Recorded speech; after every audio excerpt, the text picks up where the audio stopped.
Hai bro dan sis, jika ditanya siapa gitaris rock paling berpengaruh di dunia, maka jawaban teratas adalah James Marshall Hendrix, atau yang lebih dikenal sebagai Jimi Hendrix, musisi kelahiran Seattle yang mengguncang dunia musik dan menjadi legenda blues rock dalam usia seumur jagung. Bagaimana Hendrix melakoni perjalanan musiknya? Mari kita simak alur ceritanya. Cerita dimulai dari sebuah bar tempat Hendrix memulai karirnya sebagai gitaris band rock and roll. Penampilan Hendrix itu secara kebetulan disaksikan Linda Keith, model asal Inggris, pacar dari gitaris The Rolling Stones, Keith Richards. Linda yang terpesona dengan penampilan Hendrix berbicara melalui seseorang agar mereka berdua dipertemukan. Sedikit basa-basi dengan memuji aksi panggung Hendrix tadi, Linda juga mengaku punya banyak kenalan produser hebat dan label ternama. Sepertinya Linda juga menaruh perasaan suka pada pribadi Hendrix, tapi saat Hendrix merespon sinyal itu, Linda malah menghindar. So, Hendrix menganggap Linda hanya tertarik dengan skill gitarnya saja, tidak lebih dari itu. Besoknya, Jimi Hendrix meminjam uang pada seorang cewek teman sekamar yang sering ia manfaatkan. Setelah dapat pegangan uang itu, ia pun gas lagi menuju bar untuk kembali tampil. Di sana Linda kembali datang yang kali ini sekaligus mengajak Andrew Oldham, manajer The Rolling Stones. Alih-alih tertarik, Andrew malah memberi respon kurang minat dengan penampilan Hendrix.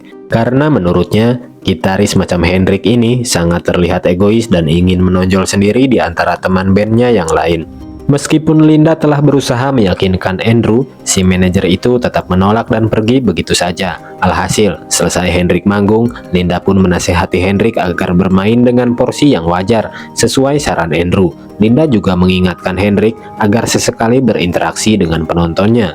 Hari berikutnya, Linda datang kembali dengan membawa orang berbeda. Kali ini Seymour Stein, CEO Sire Records. Tapi lagi-lagi Hendrix tampil kaku dan terlalu fokus pada gitarnya.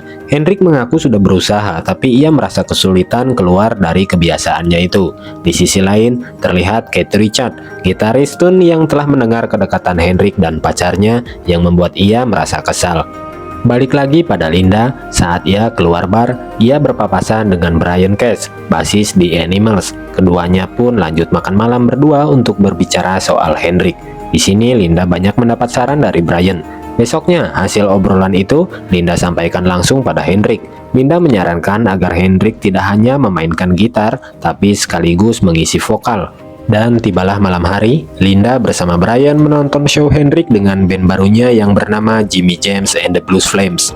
Berbeda dengan orang-orang yang dibawa Linda sebelumnya, Brian Case justru terkesima dengan penampilan Hendrix. Ia bahkan menawari diri untuk jadi manajernya. Brian berencana membawa Hendrix ikut serta dalam rangkaian tur The Animals ke kota London, agar sekaligus memperkenalkan Hendrix pada produser dan label terkenal di sana. Sementara Linda yang terlalu sibuk mengurusi Hendrix, ia didatangi ayahnya yang menyuruh Linda pulang. Beberapa hari kemudian, Brian datang ke kediaman Hendrix untuk meminta kelengkapan dokumen milik Hendrix sebelum ia dibawa ke London. Sebenarnya Hendrix masih punya satu permintaan. Ia mau diajak ke London jika ia bisa dipertemukan dengan Eric Clapton, gitaris Inggris yang sedang naik daun saat itu. Tanpa banyak kata, Brian pun langsung mengiyakan karena kebetulan Brian sudah mengenal Clapton sejak lama. 24 September 1966, Jimi Hendrix terbang menuju London. Sesampainya di sana, Brian langsung menghubungi Linda dan meminta Linda datang ke sebuah klub di mana Hendrix akan tampil nanti malam. Singkat cerita, malam harinya, Linda pun datang dan bertemu kembali dengan Hendrix. Show pun dilangsungkan. Aksi Hendrix lagi-lagi memukau perhatian para pengunjung. Salah satunya seorang wanita bernama Katie. Saat Hendrix turun dari panggung, Katie langsung mendekati dan mengajaknya berkenalan. Keduanya terlihat klop dan asik mengobrol. Hal itu diketahui Linda yang merasa kesal dibuatnya. Terlebih saat Hendrix bilang bahwa hubungannya dengan Linda tak lebih dari seorang teman. Linda pun tak terima dan langsung melabrak Hendrix seketika itu juga. Tapi bukannya peka pada perasaan Linda, Hendrix malah lanjut ngajak Katie ke sebuah hotel. Dan hal itu lagi-lagi diketahui Linda. Merasa masalah ini perlu diluruskan, Hendrix pun menemui Linda di sebuah resto besok harinya. Di sini Linda meminta maaf karena telah terbawa perasaan. Sementara Hendrix yang menganggap Linda sekedar teman, terlihat biasa saja. Linda pun bilang bahwa Hendrix harus fokus pada karirnya di musik. Linda juga menyampaikan perasaannya pada Hendrix. Beberapa hari kemudian, Hendrik didampingi Katie dan Brian terlihat sedang berlatih di sebuah bar untuk show nanti malam. Nama Hendrik kini semakin naik ke permukaan dan mulai dikenal publik London. Kedekatannya dengan Katie pun semakin erat, bahkan keduanya kini tinggal bersama. Di suatu momen, Hendrik sempat menelpon ayahnya dan bercerita tentang kesuksesannya mengisi acara-acara musik di klub-klub besar di Inggris. Hendrik bermaksud untuk membuat sang ayah bangga. Tapi ayahnya itu tak percaya meskipun Katie ikut meyakinkannya. Flashback kita pada masa kecil Hendrik yang menjalani kehidupan keras bersama ibunya. Ia bahkan tak disaksikan ayahnya saat ia dilahirkan, karena saat itu ayahnya sedang ada tugas militer. Saat ibunya tutup usia pun, sang ayah malah meninggalkan Hendrik. Hendrik kecil dititipkan pada saudara dan kenalan ibunya. Balik ke masa sekarang, Jimi Hendrix mulai diperkenalkan pada Michael Jeffrey, manajer The Animals. Jeffrey bilang bahwa ia akan memproduksi album Hendrix asalkan ia memiliki sebuah band. Dari Jeffrey ini, muncullah ide nama band Jimi Hendrix and the Experience. 1 Oktober 1966 di Regent Street Polytechnic, Brian Case membawa Hendrix untuk menonton show Eric Clapton. Sesuai janjinya tempo hari, Brian pun berniat mengenalkan Eric pada Hendrix. Tak tanggung-tanggung, Hendrix malah meminta diadakan duet antara dirinya dan Eric Clapton di atas panggung. Hal itu pun mendapat persetujuan dari Eric. Saat jamming berlangsung, Eric malah memutuskan turun dari panggung karena melihat skill Hendrix yang melampaui permainannya. Melalui duet itu, Jimi Hendrix sukses menarik perhatian peminat musik Inggris. Seminggu setelahnya, Hendrix pun mulai berlatih dengan drummer baru mereka yaitu John Mitch, dan hanya selang 1 hari mereka pun melakukan rekaman album perdananya. Hendrix terlihat sangat gugup dan susah berkonsentrasi mengingat ini adalah kali pertama ia masuk dapur rekaman. Brian yang mengawasinya dari luar pun sangat kebingungan dan memikirkan segala cara agar Hendrix bisa berkonsentrasi terhadap rekamannya. Saat memulai take, tiba-tiba Katie nyelonong masuk studio dan hal itu membuat Brian emosi. Alhasil Brian pun memarahi pacar Hendrix itu. Selesai rekaman pun, Katie yang masih cemberut dan menunggu di luar langsung memarahi Hendrix karena tidak membelanya di kejadian tadi. Terjadilah pertengkaran sepasang muda-mudi bucin itu. Wajah Jimi Hendrix kini mulai tampil di layar TV sebagai artis pendatang baru. Keesokan harinya, Brian Case memberi kabar gembira bahwa Hendrix mendapat kesempatan tampil di festival musik Amerika yang diisi oleh band-band dan musisi-musisi ternama. Kesempatan langka bagi Hendrix sebagai batu loncatan karirnya. Scene kembali kepada Hendrix dan Katie yang sudah baikan. Hendrix yang kini sibuk garap album membuat Katie kesal karena hampir tak ada waktu jalan berdua. Hendrix pun bilang bahwa ia harus istirahat karena ada jadwal manggung nanti malam. Walau Katie mengancam akan pergi bersama pria lain, Hendrix tetap nggak peduli. Ia lebih memilih jalan sendiri ke toko buku. Di toko buku itu, ia berkenalan dengan seorang perempuan bernama Aida. Hendrix pun langsung mengajak cewek itu ke apartemennya untuk bersenang-senang. Katie yang tahu hal itu jadi sangat emosi, namun sedikit mereda setelah Aida menjelaskan bahwa mereka tidak melakukan apa-apa kecuali happy-happy.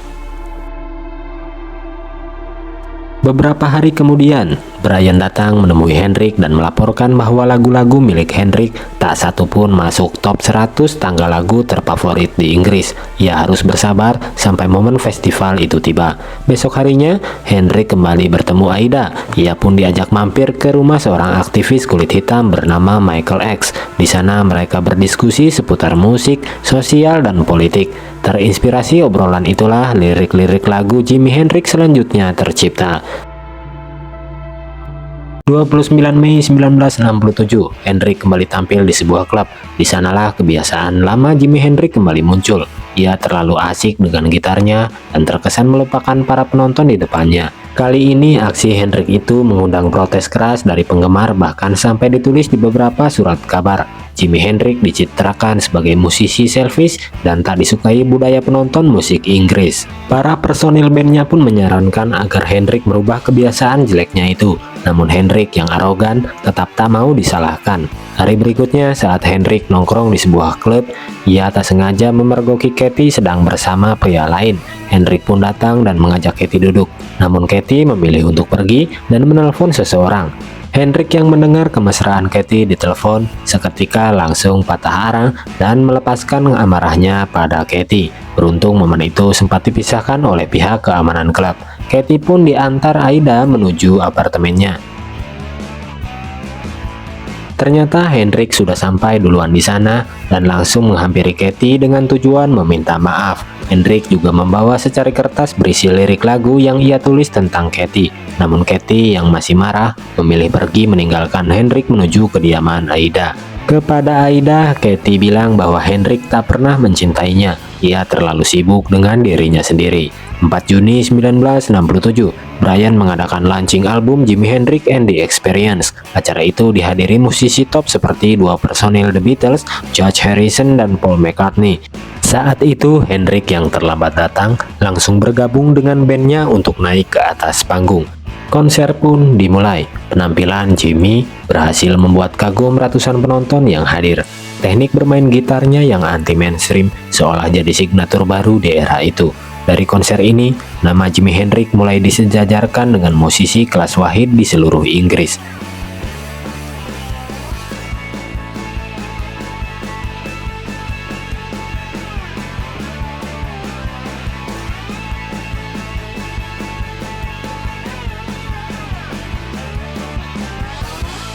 Selesai dengan konser itu, Hendrik kembali terlihat berdua dengan Katy yang sudah memaafkan perseteruan tempo hari. Katy justru kini meminta Hendrik untuk membawanya terbang ke Amerika, namun Hendrik menolak permintaan itu. Alih-alih mengajak Katy, Hendrik malah memilih Linda untuk menemaninya go to USA. Hendrik rupanya tak lupa seorang wanita yang menemaninya dari awal karir hingga sampai di titik ini. Film pun ditutup dengan keberangkatan tim Jimi Hendrix and the Experience menuju Festival Musik Akbar Amerika yang akan menjadi titik awal namanya melegenda hingga saat ini. Jimi Hendrix meninggal 18 September 1970. Kalimatnya yang paling terkenal adalah musik tidak pernah berbohong. Jika ada sesuatu yang harus dirubah di dunia ini, satu-satunya cara adalah melalui musik. Oke, begitulah ending cerita kali ini. Kita pamit dulu dan sampai jumpa di video selanjutnya.